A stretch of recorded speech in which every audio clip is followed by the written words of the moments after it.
Nonprofits can access capital markets. We truly believe that here at Zenith Wealth Partners, and we're an advisory firm that specializes in values-aligned planning and strategy. And we recently partnered with the United Way Charlotte to support a dynamic group of power-building community-based nonprofits that are in their third year of the Unite Charlotte program.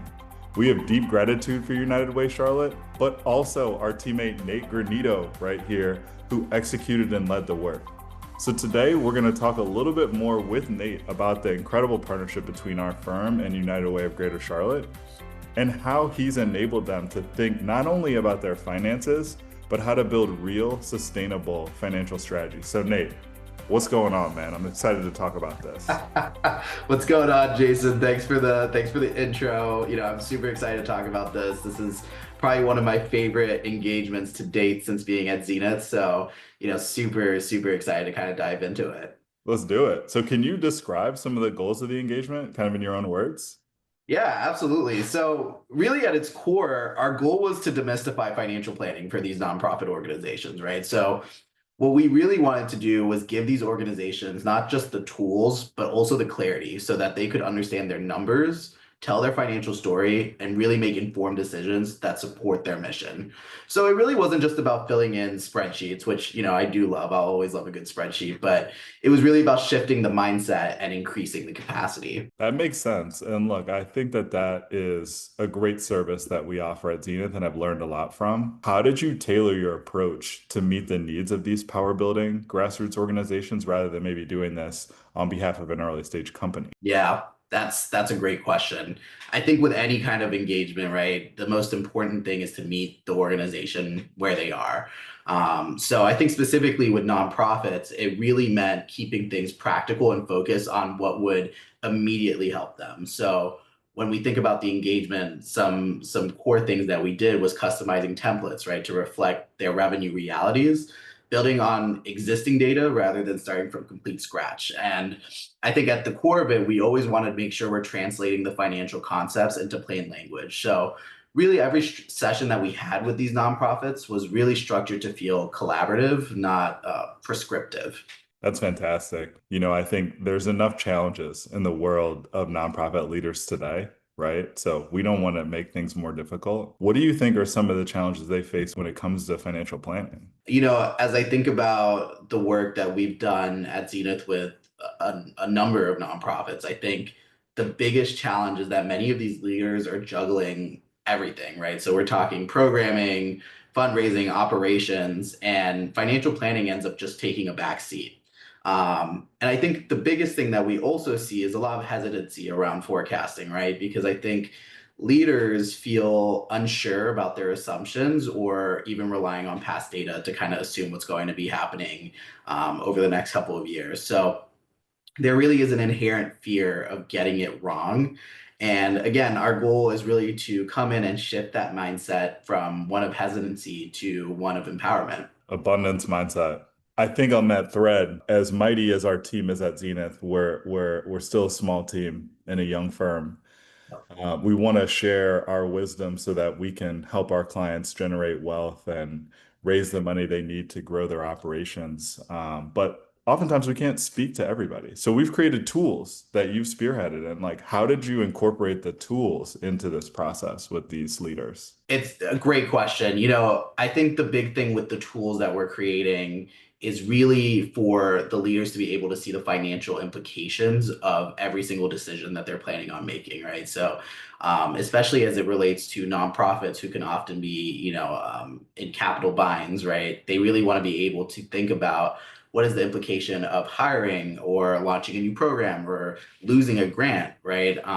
Those items really do change everything in terms of not just the financial capacity of the nonprofit, but also the operational capacity.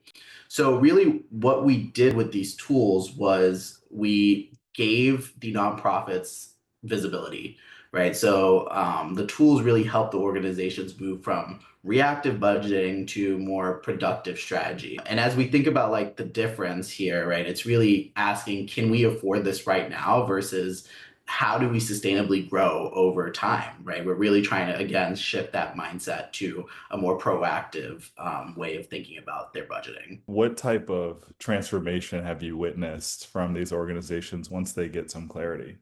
Yeah, that's my favorite part of the work. I appreciate you for asking that, Jason. Yeah, I think, the confidence shift is real.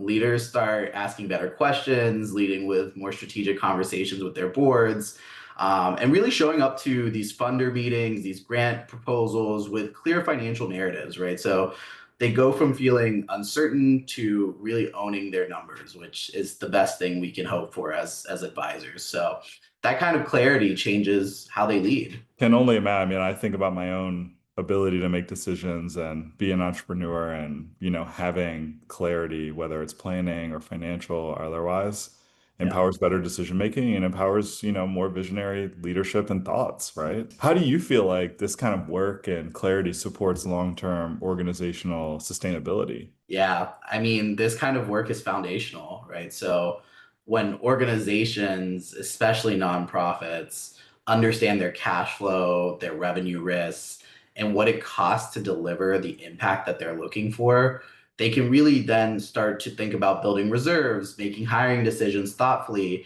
and navigate this uncertainty that a lot of us face with more resilience. Again, it's foundational. It's really not about perfection. It's about being prepared and being equipped with the right tools to be able to make the most informed decisions. I assume that would rhyme with some of the advice you would give other nonprofits looking to improve their financial management. Absolutely. I think the biggest thing here, right, from a foundational perspective is, start small, but start. You got to start.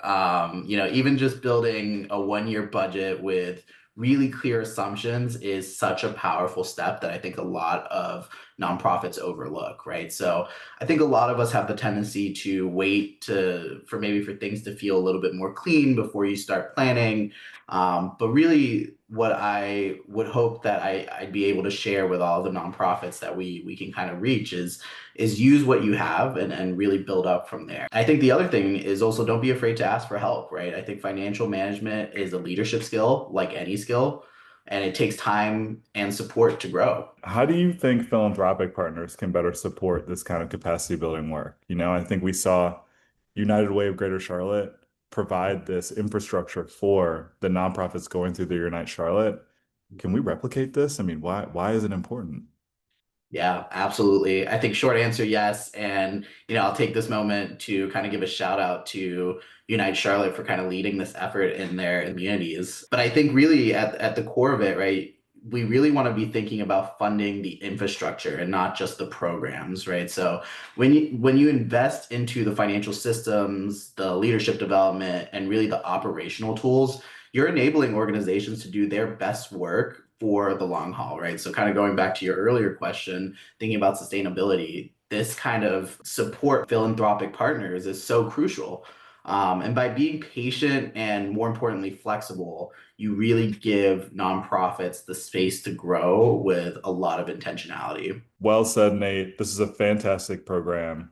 Thank you so much for spearheading this and delivering this tremendous advice to our partners down in Charlotte. Yeah, thank you, Jason. I appreciate you for bringing me on and having me share kind of the story here. I think we are continuing to invest in this capacity building work here at Zenith, and especially as we think about how this fits into our broader mission, this is one step forward to kind of eliminating those systemic barriers. We're just getting started, right? We sure are. We sure are.